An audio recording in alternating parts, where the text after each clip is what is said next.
Record গড়ে Manchester city ছেড়ে Atletico মাদ্রিদে Julian Alvarez. তাকে দলে ফেরাতে খরচ ৮১ মিলিয়ন পাউন্ড। তবে চুক্তির অঙ্কটা একসাথে পরিশোধ করবে না আতলেতিকো।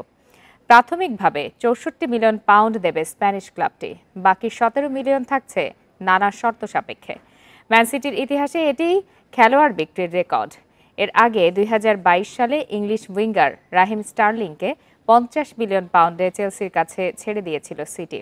২০২২ সালে আর্জেন্টাইন ক্লাব রিভার প্লেট থেকে ম্যান সিটিতে যোগ দিয়েছিলেন আলভারেজ।